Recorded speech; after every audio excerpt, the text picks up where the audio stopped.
অনেক অনেক দিন আগে জঙ্গলের এক গুহায় এক বাঘ তার বউ বাঘিনীকে নিয়ে বসবাস করত। বাঘ সারাদিন শুধু গুহার সামনে ঘুমাতো। এই কারণে বাঘের বউ বাঘিনী বাঘকে অনেক বকাবকি করত। আমি পড়ে গেছি এক জ্বালায়। বাবা মা ঠিকই বলেছিল এই অলস বাঘটাকে বিয়ে না করতে। ও সারাদিন শুধু ঘুমায় আর ঘুমায়, কাজকর্মের দিকে কোনো মনোযোগ নেই ওর। এই যে শুনছো, এখন কি উঠবে নাকি আমি বাপের বাড়ি চলে যাব? তাড়াতাড়ি ওঠো বলছি, আজকে শিকারে যাবে না? অনেক ক্ষুধা লেগেছে আমার। কি হলো শুনছো? গিন্নি, তোমার জন্য তো দেখি ঘুমিয়েও শান্তি নেই। একটু আরাম করে ঘুমিয়েছিলাম, আর তুমি কিনা টেকে টেকে ঘুমটা নষ্ট করে দিলে।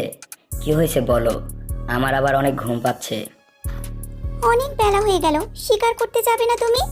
এই দেখেছি ক্ষুধায় আমার পেটটা চোচো করছে।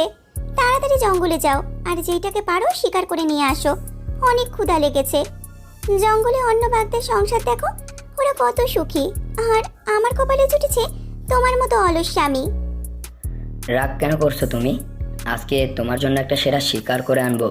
তুমি তো হরিণ খেতে ভালোবাসো, আজকে আমি তোমার জন্য একটা হরিণ ধরে আনবো।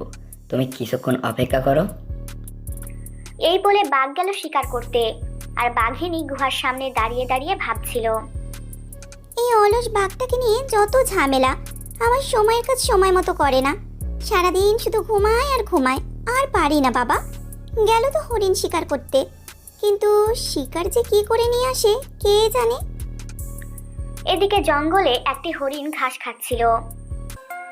বেশ কিছুক্ষণ পর বাঘটি সেখানে গিয়ে উপস্থিত হলো, আর লুকিয়ে লুকিয়ে হরিণটিকে দেখতে লাগলো। আরে এই তো পেয়েছি একটি হরিণকে। এই ব্যাটাকে এখন পিছন থেকে গিয়ে ধরে ফেলি, তাহলে বাঘিনী আমার উপর অনেক খুশি হবে। আজকে যাই, ও কিছু বোঝার আগেই ওকে ধরে ফেলি। এই বলে বাঘটি পেছন থেকে গিয়ে হরিণকে ধরে ফেললো। তারপর হরিণটিকে নিয়ে গেল তার গুহায়। এই যে গিন্নি, আজকে বলছিলাম না তোমার জন্য হরিণ শিকার করে আনবো? এই দেখো, তোমার জন্য একটি হরিণ শিকার করে এনেছি, আর তুমি অযথায় আমাকে বকো। হয়েছে হয়েছে, কোনোদিন তো দেখলাম না, বলার আগে শিকার করে এনেছো। আর আজকে একটা হরিণ এনে এত প্রেম দেখাচ্ছ। এখন চুপচাপ হরিণ খেতে শুরু করো, অন্য কথা বলার সময় নেই, কারণ অনেক ক্ষুধা লেগেছে। এই বলে দুই ভাগ হরিণকে খেতে শুরু করলো। এদিকে জঙ্গলে একটি চালাক ছাগল বাস করত। ছাগলটি অনেকদিন যাবৎ এই জঙ্গলেই বাস করে, কিন্তু আজ পর্যন্ত কোনো শিকারী প্রাণী ছাগলটিকে শিকার করতে পারেনি, কারণ ছাগলটির অনেক বুদ্ধি। জঙ্গলের এই দিকে ঘাস আর খেতে ইচ্ছে করছে না, তাছাড়া এই দিকের ঘাসগুলো খেতে কোনো মজা নেই। কিন্তু জঙ্গলের অন্যদিকে তো শিকারী প্রাণীর অভাব নেই, ওইদিকে গেলে তো কারো না কারো নজরে পড়ে যাব। যাকগে, অত ভয় পেয়ে লাভ নেই। ওদেরকে কিভাবে বোকা বানাতে হয় তা আমার ভালো করেই জানা আছে। যাই, জঙ্গলের ওই দিকটাতে যাই। এই বলে ছাগলটি যেতে লাগলো জঙ্গলের গভীরে। এদিকে বাঘের বউ বাঘিনী বাঘকে বলতে লাগলো, শুনছো, আমাদের বনের রাজা তো সিংহ। সিংহ মহারাজকে যদি আমরা একদিন আমাদের গুহায় দাওয়াত দিয়ে আনতাম, তাহলে মনে হয় উনি আমাদের উপরে খুশি থাকতেন। আর সিংহ রাজা যদি আমাদের উপর খুশি হয়, তাহলে ওই রাজার খাস লোক থাকবো আমরা। তুমি তো ঠিকই বলছো, কিন্তু সিংহ কি আমাদের গুহাতে আসতে চাবে? কারণ ওই সিংহ রাজা হওয়ার আগে আমি একবার রাজা হওয়ার জন্য দাবি জানিয়েছিলাম। এই জঙ্গলে তখন থেকে মহারাজা সিংহ আমার উপর রেগে আছেন। এই জন্যই তো সিংহ মহারাজকে দাওয়াত দিতে চাইছি।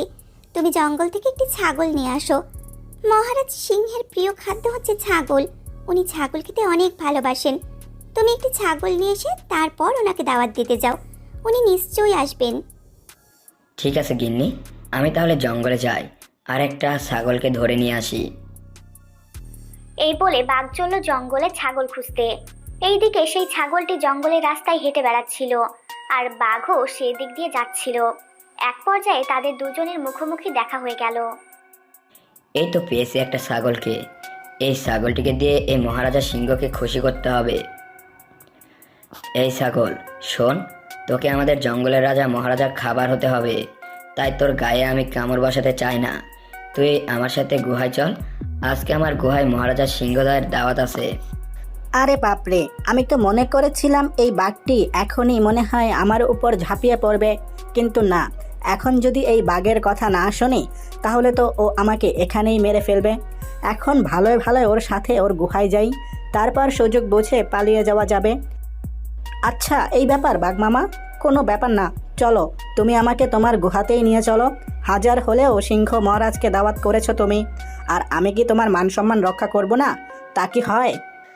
এই তো বুদ্ধিমানের মতো কথা, চলো আমার সাথে, আমি তোমাকে আমার গুহায় নিয়ে যাই। এই বলে বাঘ ছাগলটিকে তার গুহায় নিয়ে গেল, আর গুহায় নিয়ে গিয়ে খাঁচার ভিতর বন্দি করে রাখলো ছাগলটিকে। গিন্নি, এই নাও তোমার ছাগল, আর আমি চললাম সিংহ মহারাজের কাছে, ওনাকে নিয়ে আমি আসি, তুমি এদিকে একটু খেয়াল রেখো। ঠিক আছে, তুমি যাও, আমি এদিকটা দেখছি। আর হ্যাঁ, তুমি কিন্তু সিংহ মহারাজকে নিয়েই ফিরবে।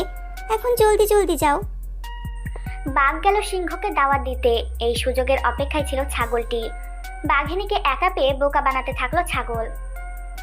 বাঘিনী মামি, তুমি কত সুন্দর আর কত ভালো, তুমি অন্যকে দাওয়াত করে খাওয়াও, তুমি সত্যি অনেক ভালো। কিন্তু সিংহ মহারাজ তো আমাকে খাবে, তোমরা কি খাবে? এটা তো মোটেও ভালো কথা না। তবে তুমি যদি আমাকে বলো আমি আমার অন্য একটি ছাগল বন্ধুকে নিয়ে আসতে পারি এখানে, তখন তোমরা তিনজন মিলেই মজা করে খেতে পারবা আমাদেরকে। কিন্তু তুমি যদি আবার ফিরে না আসো তখন কি হবে? তখন তো সিংহ মহারাজ আমাদের উপরে রাগ করবে। তোমাকে আমি কিভাবে বিশ্বাস করব? এটা তুমি একটা কথা বললে মামি, আমি তোমাদের ভালোর জন্যই বলেছিলাম কথাটা। তাও ঠিক আছে, তুমি না বিশ্বাস করলে তাতে আমার কি ক্ষতি? সিংহ আসলে আমাকে খেয়ে চলে যাবে, আর মনে মনে বলবে কেমন বাড়িতে দাওয়াত খেতে গেলাম, ওরা শুধু আমাকে খাওয়ালো, নিজেদের জন্য কিছুই রাখলো না। এতে করে সিংহ লজ্জা পাবে। ছাগলের কথার ফাঁদে পড়ে বাঘিনী ছাগলকে খাঁচা থেকে বাইরে বের করলো। তোমার কথা বিশ্বাস করে তোমাকে আমি যেতে দিচ্ছি, কিন্তু তুমি তাড়াতাড়ি চলে এসো কিন্তু। ঠিক আছে মামি, তুমি কোনো চিন্তা করো না, আমি এই গেলাম আর এই আসলাম, তুমি এই নিয়ে কোনো চিন্তা করো না। এই বলে ছাগল সেখান থেকে পালিয়ে গেল। এদিকে মহারাজ সিংহ তার গুহার সামনে ঘুমাচ্ছিল। কিছুক্ষণ পর সেখানে বাঘ গিয়ে উপস্থিত হলো। এই না হলে রাজা, সারাদিন শুধু ঘুম আর ঘুম, রাজা কোনো চিন্তাই নেই। যাই হোক, যে কাজে এসেছি সেটাই আগে করি। মহারাজ, ও মহারাজ, আমি বাঘ, আপনাকে দাওয়াত দিতে এসেছি। আরে বাঘ যে, তা কিসের দাওয়াত দিতে এসেছো তুমি? আমার কাছে কি উপলক্ষে দাওয়াত দিতে এসেছো? নাকি আবার বাবা হলে তুমি? না না মহারাজ, আমার গিন্নির স্বাদ হয়েছে আপনাকে দাওয়াত দিয়ে খাওয়ানোর, এই জন্যই আপনার কাছে এসেছি। চলুন আমার সাথে, আপনার প্রিয় ছাগল ধরে নিয়ে এসেছি, আপনি গিয়ে খাবেন। বাহ বাহ, খুব ভালো করেছো। সারাদিন ঘুমিয়ে অনেক ক্ষুধা লেগে গেছে, তা চলো তোমার গুহায় গিয়ে ছাগলটাকে খেয়ে আসি। এই বলে বাঘ আর সিংহ চলল বাঘের গুহায় দাওয়াত খেতে।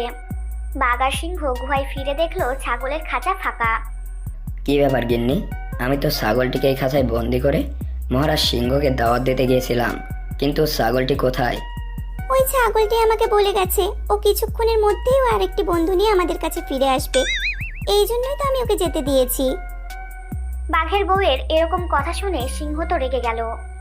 তাহলে তোরা আমাকে অপমান করার জন্য এখানে ডেকে নিয়ে এসেছিস? ছাগলটাকে ছেড়ে দিলে সে কখনো ফিরে আসে নাকি?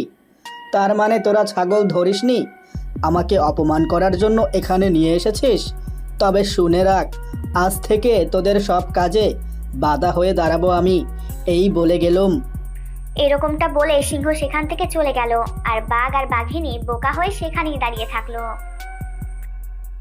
এদিকে ছাগল দিয়ে জঙ্গল ছেড়ে পালিয়ে যেতে লাগলো। মানে জঙ্গল থেকে পালিয়ে যাই, তা না হলে ওই বাঘ আর বাঘিনীর সামনে পড়লে আর নিস্তার পাবো না। আজ বোকা বানিয়েছি ভাগ্নিটাকে। এই বলে চালাক ছাগলটি জঙ্গল ছেড়ে পালিয়ে গেল।